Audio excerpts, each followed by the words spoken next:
Olá a todos, damos início àquela que é a primeira rubrica, Pombal e o Desconfinamento, promovida pela Junta de Freguesia de Pombal. E o nosso primeiro convidado é o Walter Santos, que é médico no Centro de Saúde de Pombal, mais propriamente na Unidade de Saúde Familiar do Marquês.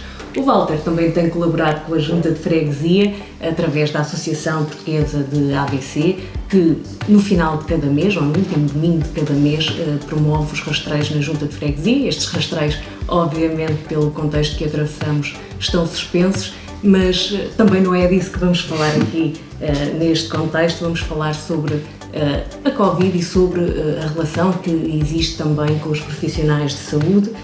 Walter, foste o primeiro médico em Pombal na linha de apoio ao médico, que valeu até o louvor por parte da Ministra da Saúde pelo trabalho voluntarioso que foi feito através dessa linha, e eu começava exatamente por aí. Como é que foi esse primeiro contacto com a linha? Como é que iniciaste esta participação de forma tão nobre?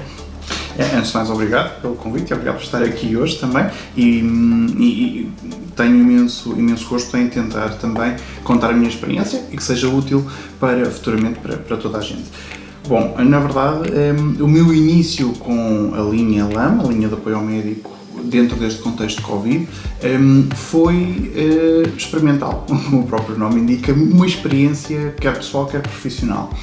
Estávamos no início de março deste ano e havia sim a noção de que a Covid, portanto, esta doença estava a chegar a Portugal e estava cada vez mais a deixar mais pessoas infectadas, e tínhamos números crescentes de infectados em Portugal.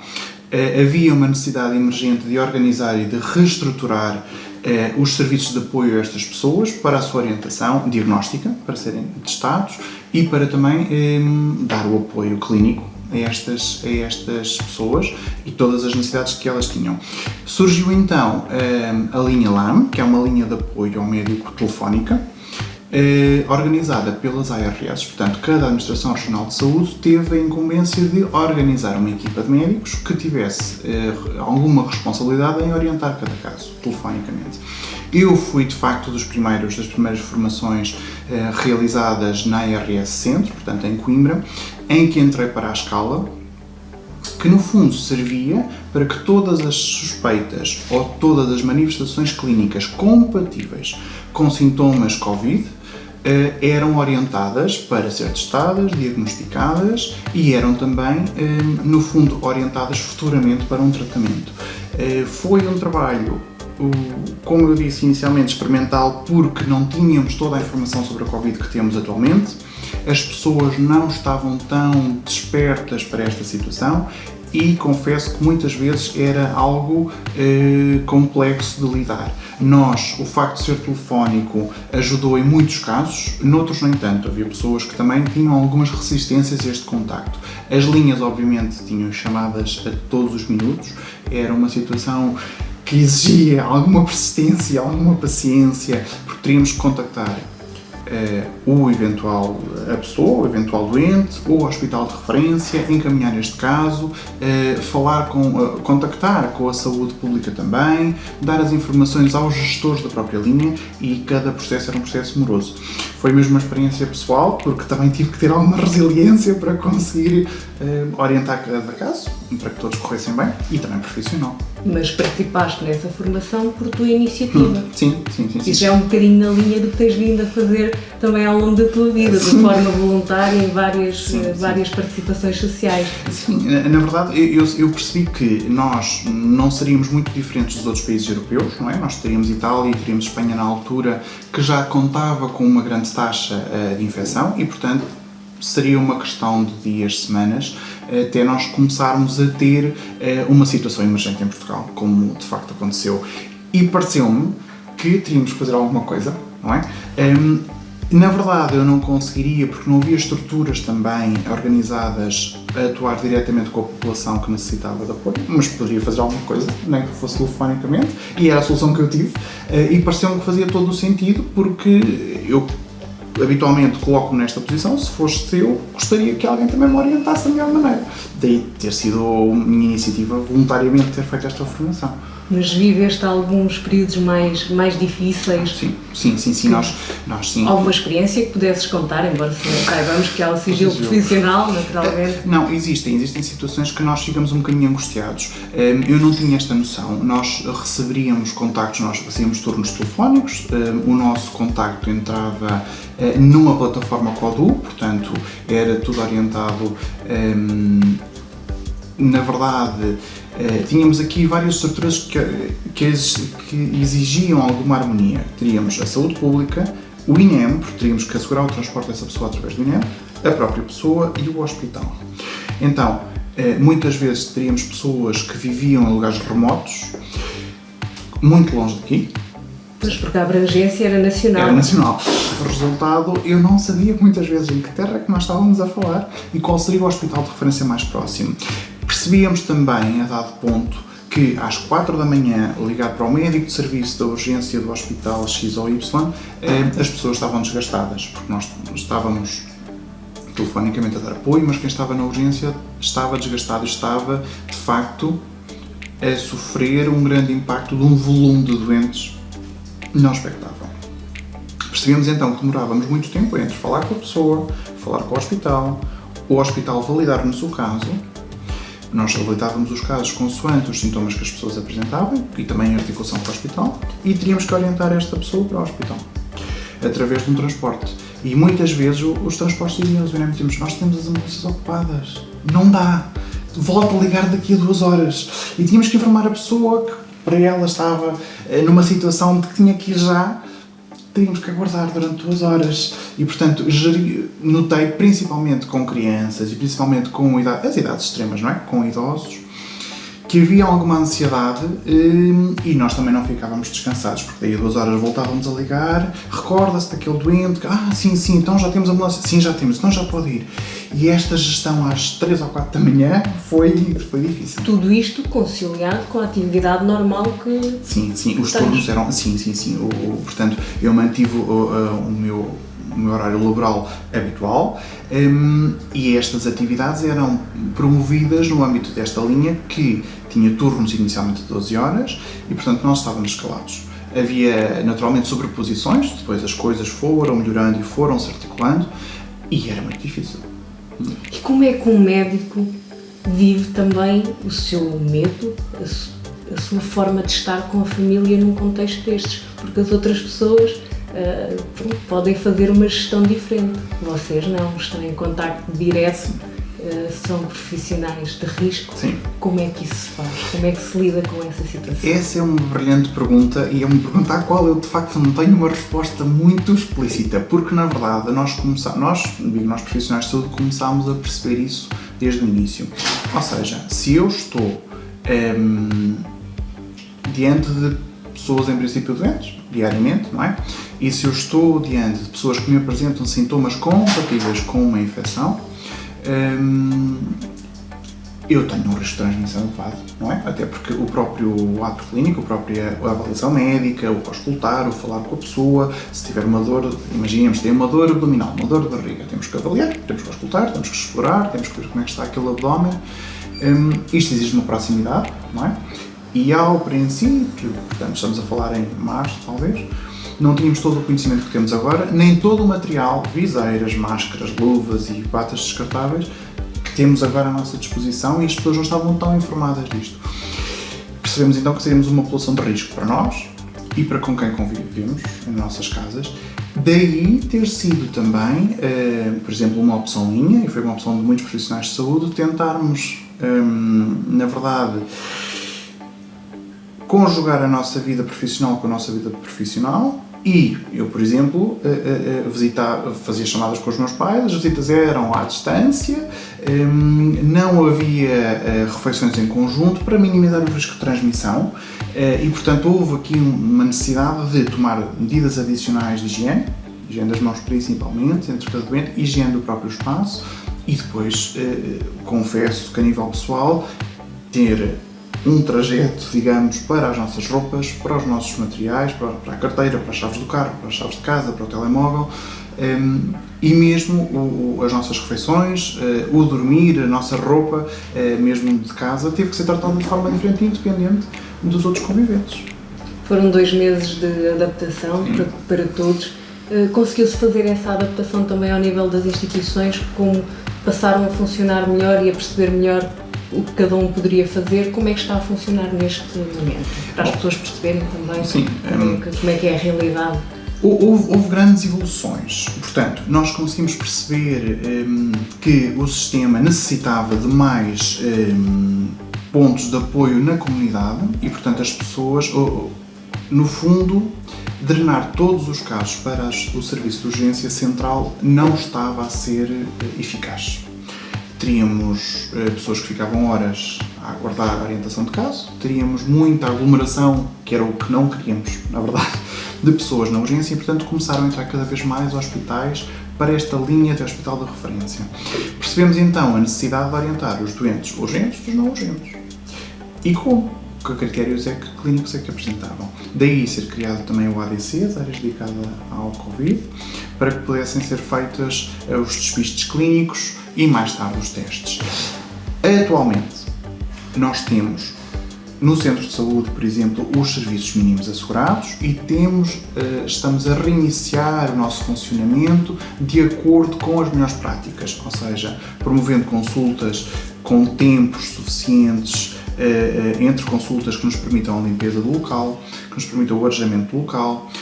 Evitamos que no fundo coabitem doentes de risco dentro das mesmas instalações, evitemos as idades extremas, as crianças muito pequeninas e os idosos, evitamos doentes imunodeprimidos que circulem junto de outros doentes. Temos também a referenciação dos doentes com patologia respiratória ou segundo o nosso algoritmo para a área ADC, para serem testados e encaminhados. Está-se a retomar alguma normalidade dentro de algumas regras. A verdade é que a articulação entre os ADCs, portanto, a área dedicada ao Covid, comunidade e serviço de urgência, é fundamental. E tem conseguido ser feita nesta fase? Tem conseguido ser feita. Acontece, muitas vezes, agora já há uma maior compreensão pela parte da comunidade. As pessoas entendem melhor o que é que devem fazer. Ao início, não. Tinha-se uma ideia de que eu tenho que ir ao hospital porque lá vai ser mais rápido. As pessoas estão cada vez mais informadas. Penso que as campanhas de higiene, as campanhas também de sensibilização às medidas de proteção individual foram fundamentais e as coisas estão a melhorar nesse aspecto. E, aproveitando mesmo essa dica, o que é que as pessoas efetivamente devem fazer nesta fase, tendo sintomas de Covid? E quais os sintomas? Porque ao longo deste tempo também foi havendo aqui alguma informação divergente e, portanto, também será importante passar essa nota. Concordo inteiramente, até porque até para nós houve várias normativas que saíram, portanto nós tínhamos normas e orientações clínicas sobre a definição de caso, que não foram estanques, foram evoluindo, tivemos adendas à normativa, tivemos evolução da normativa, tivemos inclusivamente normativas a especificar o caso do doente positivo para Covid com ou sem sintomas e o que é que deve ser feito, porque isto é muito complexo. Podemos estar infectados e não ter sintomas, podemos ter muitos sintomas e não estar infectados, podemos conviver com alguém infectado, portanto houve aqui necessidade de ajuste da orientação destes doentes. Fundamental, e começando pela base, transversal a qualquer doença, são as medidas de higiene, ou seja, nós temos que promover a higiene das mãos correta, nós temos que promover os cuidados habituais com a etiqueta respiratória. Se eu tossir ou espirrar, eu devo cobrir a boca e o nariz, na verdade com a flexura do braço, para tentar evitar a dispersão de gotículas. Evitar, que é uma situação que a mim me parece recorrente e que tenho sentido, a falsa segurança da máscara. Uma máscara não é útil se estiver abaixo do nariz, se estiver acima do queixo, se estiver mal adaptada. Se eu tiver uma máscara que não está a ser útil na prevenção da dispersão de gotículas, eu tenho uma falsa sensação de segurança. A utilização de luvas em via pública. As luvas são de uso único, ou seja, eu deveria usar luvas, fazer o que tenho a fazer, retirá-las, deixá-las num lixo, idealmente contaminados, e não usá-las. Não podemos ir conduzir e ir ao supermercado a seguir com as mesmas luvas, porque tocamos no volante, tocamos na maçaneta da porta do carro, tocamos nas chaves, tocamos no carrinho, tocamos em tudo. Na verdade estamos... É como se já fossem nós outra vez. Exatamente. E a verdade é que nem todas as superfícies, como as luvas, podem ser higienizadas com os mesmos materiais. Portanto, base da pirâmide, a higiene, fundamental. O segundo degrau, a etiqueta respiratória. Terceiro, medidas de proteção individual. Muito bem. As máscaras, certo, mas as adequadas. A máscara deve ser colocada de forma correta. Não pode transmitir uma falsa segurança.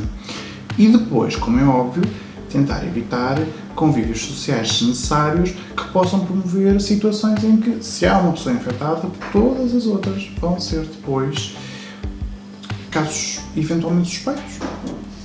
Sentes que poderá haver aqui novamente uma subida em termos de casos, com este retomar da não normalidade, mas de uma situação diferente? Eu confesso que gostaria de dizer que não, muito seguramente.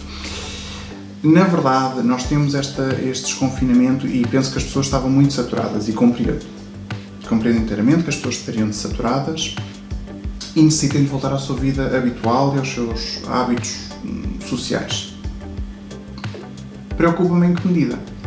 Isto é, eu tenho que me lembrar que ainda estamos numa fase de observação de resultados. Portanto, a doença Covid existe, está presente, há pessoas infectadas, há pessoas nos cuidados intensivos ainda, portanto, ainda que os números estejam a descer, não me pode dar, tal como a máscara, uma falsa segurança de que as coisas está tudo bem e vamos continuar todos maravilhosos. Não. Está tudo bem, os números estão a descer, ótimo, mas de cada um tem que fazer a nossa parte. Isto recorda-me um discurso de um médico muito conhecido que estuda muito as massas e a saúde pública, americano, que dizia que isto é como a reciclagem. Cada um tem que fazer a sua parte para que consigamos ter, no fundo, uma melhoria para o planeta. É exatamente isso. Confesso que receio que as pessoas tenham uma falsa segurança de que as coisas estão bem e que usam as máscaras e, portanto, tudo volta à normalidade e começamos a ter então mais casos positivos. Neste momento é uma grande diferença. No início disseste que não havia materiais de proteção, mesmo nos serviços de saúde. Neste momento há todo esse equipamento, esses meios de segurança que vocês têm. Isto também vai mudar a forma de fazer medicina, de prestar serviços de saúde? Sim, confesso que sim, eu concordo, até porque há uma situação que é muito importante. Nós tivemos que aprender a racionar, ou seja, conseguimos perceber que tínhamos muitos doentes para ver e tínhamos aquele material disponível. E se calhar numa altura em que toda a gente respirasse, queria fazer o teste. Exatamente. O que é que acontece? Nós começámos a perceber que, meus amigos, isto tem que ser racionado. Nós temos que utilizar este material que temos disponível da melhor maneira. E, portanto, não podem ser desperdiçados materiais. Nós temos que avaliar os doentes com os critérios para combater exatamente o que estavas a dizer, que eu não posso querer fazer o teste só porque sim. Portanto, essa foi de facto uma luta também importante com as pessoas. Na verdade, a nossa medicina era sempre, imaginemos, nós tínhamos os típicos sintomas, tosse, febre, falta de ar, a dispneia, mas se eu tiver uma odinofagia, e aconteceu, eu tenho dificuldade em engolir porque tenho uma amigdalite. Eu tenho que inspecionar, sou médico, não é? Tenho que inspecionar aquela garganta, no fundo, tenho que ver. Então, eu vou estar exposto a secreções a gotículas, então tenho que me equipar para ver uma amigdalite, que em princípio não é, mas eu tenho que ir equipado, porque se for, não é? Nós temos, o nosso conhecimento sobre a Covid não é também total. Pode haver formas de manifestação, e houve descrição de formas de manifestação atípicas, fora do habitual, com o decorrer destas semanas. Nós tivemos inicialmente quadros respiratórios, depois tínhamos quadros de alteração do olfato e do paladar, tivemos quadros gastrointestinais, tivemos várias situações clínicas que também nos temos que ir adaptando. E eu recordo-me, por exemplo, de um caso, ou de vários casos, de infecções dentárias. Portanto, eu cheguei a ter pessoas que tinham febre, correto, ok, tenho febre, mas depois, portanto, é um critério de observação com todo o material de equipamento que tem direito. Muito bem. Mas depois a pessoa diz, não, mas eu estou a tratar um dente. não tenho febre porque tenho este. Eu, pois sim, mas é que o critério é este. E, portanto, até nisso percebemos independentemente das outras realidades que estivessem com o doente, não é? Na prática tinha que ser sempre feito... Sim. É porque é uma questão preventiva, ou seja, nós não podemos, de facto, arriscar por má prática, na verdade, ou por, não diria desleixo, mas por simplificar ou por... Ou seja, seria inconcebível para o público em geral e para a pessoa que um médico tivesse deixado de sair alguém com Covid. Isto passou muito por sistemas informáticos, não é? Foi fácil essa adaptação, para alguém que é mais novo, se calhar isto é uma realidade diferente, mas nós temos também uma faixa etária em alguns médicos, se calhar, mais elevada. Foi fácil fazer essa gestão? Esta gestão não foi fácil e atualmente não é muito fácil. Está longe do ideal. Nós tivemos, inclusivamente, nós atualmente temos várias plataformas, como por exemplo as plataformas Trace Covid, que é as que usamos atualmente para contactar os nossos doentes identificados como ou com maior risco ou mesmo positivos, e houve aqui necessidade de muitos contactos telefónicos, houve a necessidade da própria estrutura do centro de saúde e das instituições funcionarem através do telefone e do e-mail. Houve a necessidade de contactar muitas pessoas através de e-mail e através de telefone. Nós daqui em Pombal temos alguma população rural que apenas temos um contacto fixo e que as pessoas vão à horta e vão aqui e vão ali, portanto é muito difícil conseguir. Acabaram por ter que potenciar também algum atendimento domiciliário. Conseguimos também o atendimento domiciliário. Fomos também munidos de telemóveis para poder executar todos estes contactos com os doentes e mesmo entre nós médicos, mas na verdade a parte informática foi um desafio. Para os médicos com mais experiência, com mais anos de experiência, um grande desafio. Nós também, os mais novos, estivemos lá para ajudar, mas até para nós, porque as coisas eram mutáveis, não há assim nada que tenha atualmente o mesmo molde que tinha em março. Portanto, as coisas estão em constante mudança. Mas esta informatização achas que veio para ficar? Sim, relação com os doentes? Sim. E eu penso que sim, nós temos atualmente muitos doentes que nota-se que preferem até resolver o que é possível, como é óbvio, o que é possível resolver ou o que é possível questionar através de correios eletrónicos, de chamadas, e promovem esse contacto que muitas vezes também confesso que é mais rápido, mais seguro, mais eficaz do que a pessoa vir ao centro, que provavelmente é um local de maior exposição e é um local de maior risco de probabilidade de infecção. No Concelho de Pombal, neste momento as coisas estão estáveis, sim, mas houve uma fase em que não era essa a realidade. Sim. O que é que sentiste nessa altura e também em que medida é que tiveste ligação com os casos, com as realidades que foram vividas aqui em Pombal também? É verdade, nós Pombal fomos um bocadinho uma estreia, não é? Portanto, começámos a ter casos positivos em diversos âmbitos e, portanto, isto gerou na altura algum pânico entre a população e também profissionais. E foi preciso muita capacidade de tranquilizar e de orientar todos os casos da melhor maneira, consoante as informações e as normativas que nós tínhamos à disposição. Na verdade, percebemos atualmente que esta dinâmica das mutações, mesmo nos procedimentos de identificação de caso que nós temos, é causada por isso mesmo. Nós tivemos, ao início, pessoas positivas, uma grande agitação devido a todos os conviventes e toda a gente que estava à volta e a necessidade de fazer teste e como é que faziam teste e quem é que fazia teste e, portanto, houve aqui uma grande necessidade de tranquilização e orientar todos os casos da melhor maneira. Todos os casos da melhor maneira englobam, obviamente, as pessoas conviventes. Confesso que foram épocas de muita emoção, porque as pessoas estavam muito emotivas, queriam uma solução imediata, nós também não tínhamos uma solução imediata para disponibilizar e, portanto, foi assim um trabalho conjunto. Sentiste que podia ter sido pior? Sim, podia ter sido pior. E temos que dizer o nosso obrigado à comunidade, que também cumpriu com a parte dela, não é? Tem que continuar a cumprir e a continuar a usar todas as medidas necessárias. Como é que achas que serão os próximos tempos? Os próximos tempos são um desafio. Nós temos o verão, não é? Que vai começar. e vamos transitar exatamente de uma forma inversa entre os climas. Nós passamos de um ambiente mais frio para um ambiente mais quente e vamos passar de um ambiente mais quente para um ambiente mais frio.